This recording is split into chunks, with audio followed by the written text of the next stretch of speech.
Are you still trying to figure out the difference between variable and fixed expenses and exactly how that's going to help you and how you're going to use those things to set up your budget, and then how you can use it to set up your budget binder? Well, keep watching because I'm going to go into those two types of expenses and go in depth about how I set up my budget binder.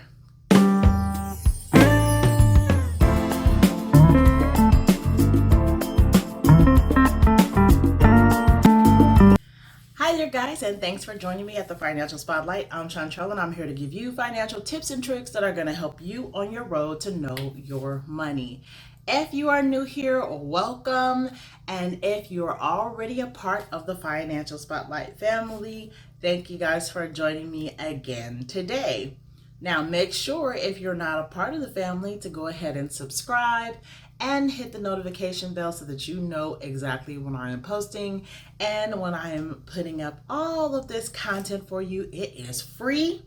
I'm trying to reach as many people as possible, and I want to make sure that you know your money and you have a great relationship with your money. If you hear that barking, you know that's my doggy Solo, and he is outside playing. So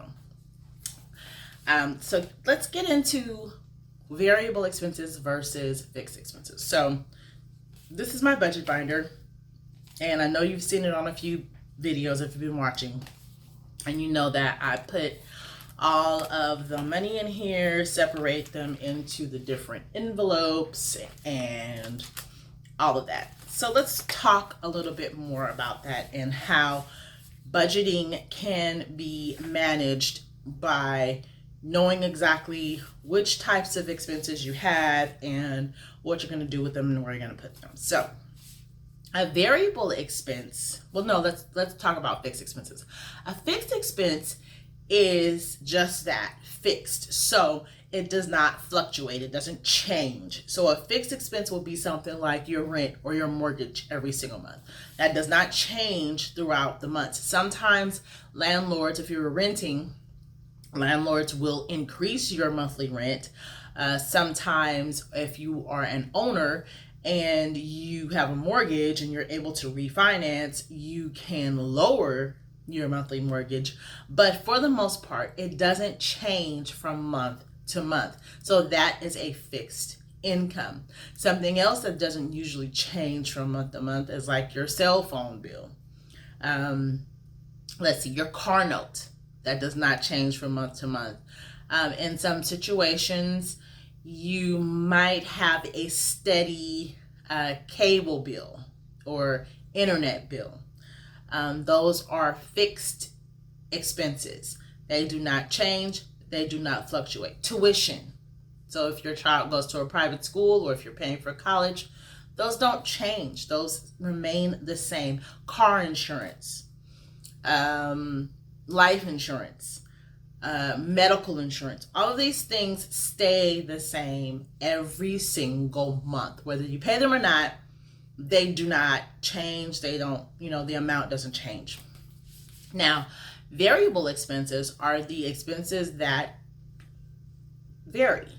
So they can change from month to month. They're not necessarily going to remain the same. Those are the bills like your electricity bill. So if you use a lot of electricity in one month and you don't use a lot in the next month, one month your bill might be $400, next month might be $200. That is a variable expense. What else is a variable expense? I'm trying to think off the top of my head. Things that change. Groceries. Unless you set a set amount and say, okay, we're not going to go over this amount every month. And that's not really realistic, especially if you have children, especially if you have grown children, especially if you have older sons, like in my case. That grocery bill is not going to be the same every single month. It's going to change. That is a variable expense. Let's see. What else changes every single month? I'm trying to think about the different things that we pay, that we need to pay, that do fluctuate. A cable bill may fluctuate, may change, And that's only if, say you're buying something, maybe you want to buy a show, movie, or something, you rented a movie, and your expense for that bill goes up. And yeah, so those are the things that are variable expenses. I'm trying to think of more, but for now, that will do. So the way those things work is, so when I set up my budget, all of my, I always talk about bringing in my income. So all of my income, that doesn't fluctuate usually from month to month unless you work less hours, or you work more hours. Usually it's fixed. It's the same thing from month to month or from week to week or however often you get paid. So you bring that in, and then you have your expenses. You subtract all of the expenses, both variable and fixed, from your income, because this is what goes on every month. You're going to pay these variable and fixed expenses every month, right? So you're going to subtract those. Whatever is left over, this is how I do mine anyway. Whatever's left over on a continuous basis, I don't know what he's barking at. Whatever's left over on a continuous basis, I am able to take that amount and do the budgets, the binder. So for me, for example, what I do is I'll take, originally when I started working, I knew after expenses, after I paid all my bills and all that, I had like about $1,000 left over, right? So I took that $1,000 and I said, okay, so now I'm going to start putting things in here to save or to budget, to make things in order for myself. These are also variable expenses. However, these are what I call like sinking funds, or, you know, accounts or funds that I want money to go into that I might not use this month. So for example, my son's summer account, there's money still sitting there. Why? Because I don't use it, because it's not summertime.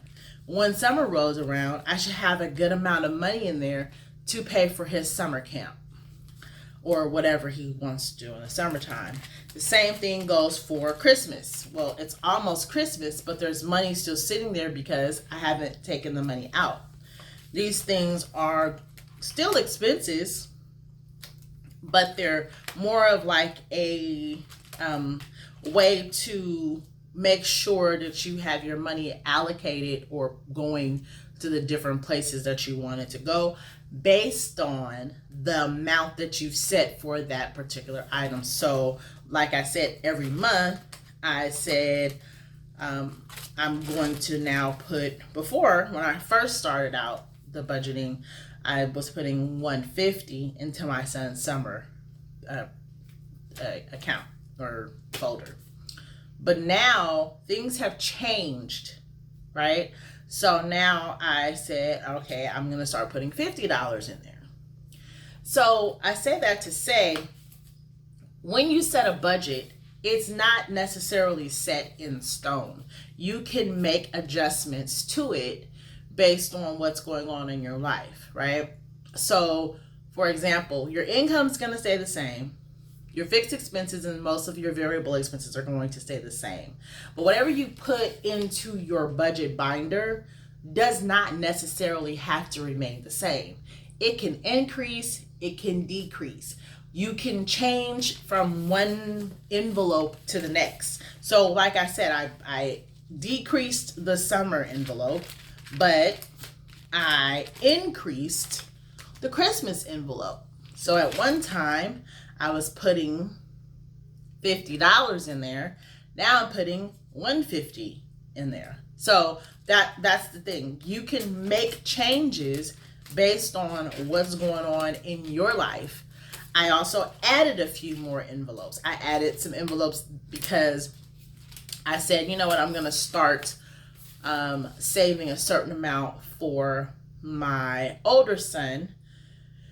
regardless of he has going on in his life, I want to set him up so that when he graduates from college, he'll have something set aside for him, right?